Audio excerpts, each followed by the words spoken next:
নমস্কার বন্ধুরা, সানুদির রান্নাঘরে আপনাদের সবাইকে জানাই স্বাগত। চলে এসেছি বন্ধুরা আবারও আমরা নিত্য নতুন একটি রেসিপি নিয়ে।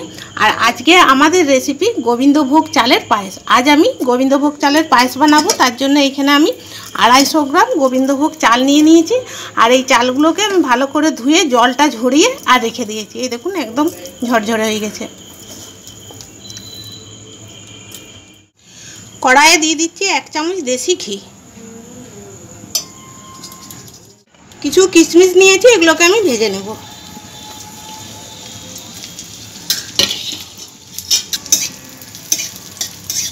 এই সময় গ্যাসের আঁচটা একদম কম রেখেছি।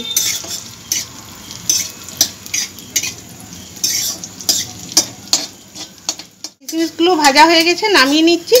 আর গ্যাসটা আমি নিমিয়ে নিয়েছি। সুন্দর ফুলে গেছে।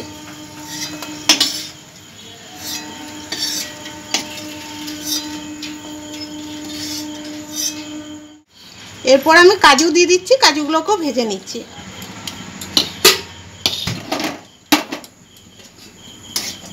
কাজু ভাজার সময় তো গ্যাসটা কমিয়েই রাখতে হবে।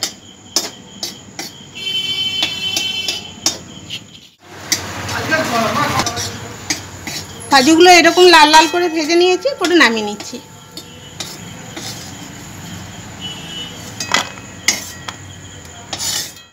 এখান থেকে অল্প একটু চাল আমি তুলে রাখছি, এইটুকু। আর কয়েকটা কাজু দিচ্ছি। এগুলোকে আমি একটু দুধ দিয়ে মিক্সি জারে বেটে নেব।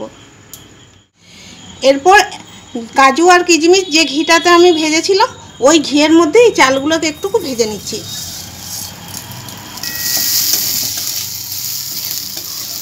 গোবিন্দভোগ চালের পায়েস এমনিতেই খেতে ভালো লাগে, তবে এরকম করে চালটা যদি একটু ভেজে নিয়ে পায়েসটা বানানো যায়, তাহলে পায়েসের স্বাদ দ্বিগুণ বেড়ে যায়।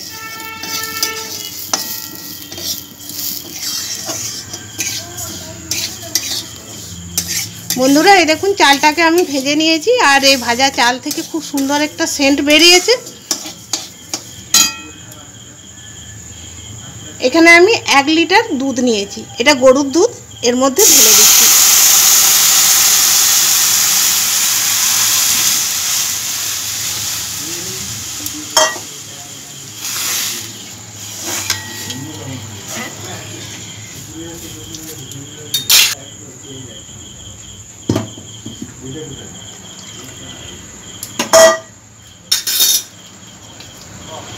একটা তেজপাতা দিচ্ছি।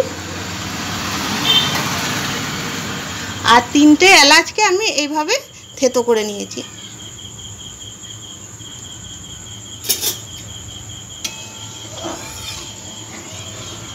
এরপরে এটাকে আমি ফুটতে দিচ্ছি।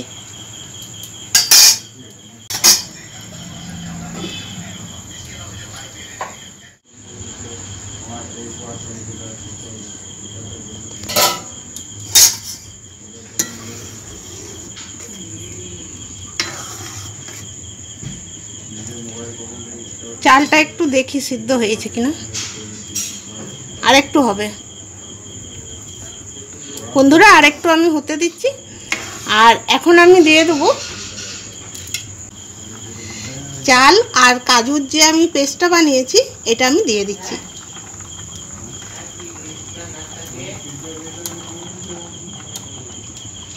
এটা ধুয়ে একটু জলটা দিয়ে দিচ্ছি।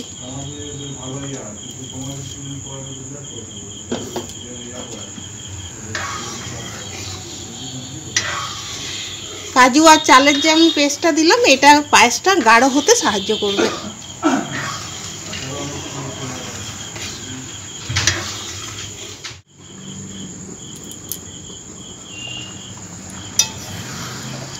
এই দেখুন বন্ধুরা, কতটা ঘন হয়ে গেছে।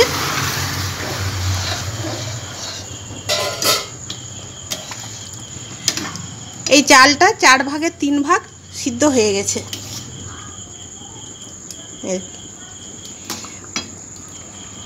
250 গ্রাম চালের জন্য এখানে আমি 200 গ্রাম চিনি নিয়েছি। তবে মিষ্টিটা আপনারা আপনাদের পছন্দ মতো করে দেবেন।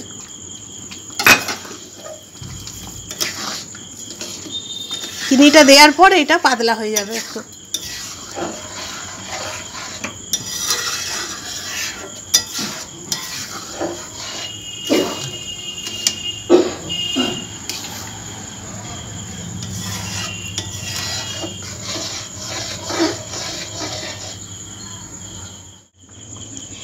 এখানে আমি 1 প্যাকেট 10 টাকা দামের দুধ নিয়েছি।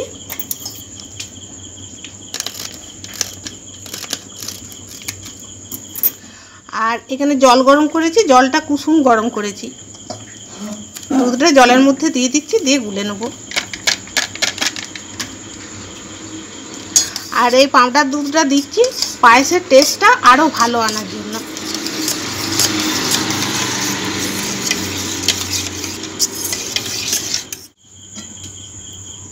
এরপর পায়েসের মধ্যে আমি গুলা দুধটা দিয়ে দিচ্ছি।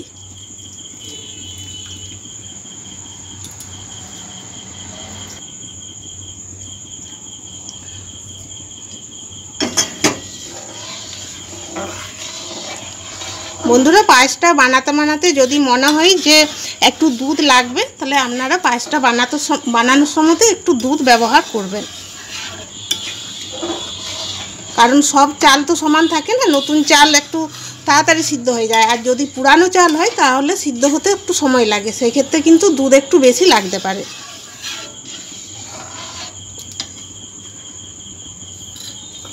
এরপর আমি দিয়ে দিচ্ছি ভেজে রাখা কিশমিশ। এরপর দিয়ে দিচ্ছি ভেজে রাখা কাজু। কিশমিশ দেওয়ার পর পায়েসটা আমি ফুটাবো না, কেটে যাওয়ার ভয় আছে। গ্যাস আমি নিমিয়ে দিয়েছি, পায়েসটা একদম আমার রেডি হয়ে গেছে।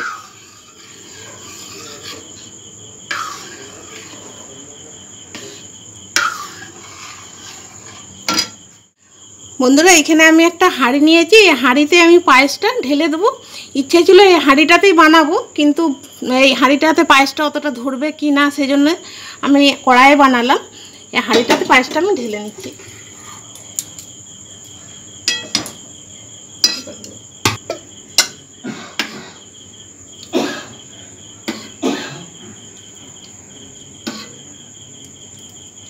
বন্ধুরা, আশা করব আজকের এই রেসিপিটি আপনাদের ভালো লেগেছে।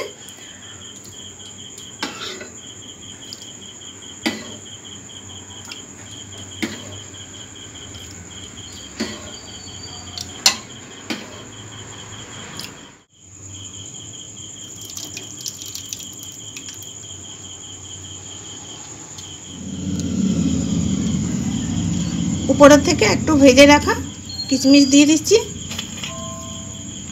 বন্ধুরা, আজকের এই রেসিপিটি ভালো লাগলে আমাদের চ্যানেলটিকে সাবস্ক্রাইব করে রাখবেন, যাতে নতুন নতুন রেসিপির ভিডিও সবার আগে আপনাদের কাছে পৌঁছে যায়। আবার দেখা হবে পরের ভিডিওতে। সবাই ভালো থাকবেন, সুস্থ থাকবেন। ধন্যবাদ।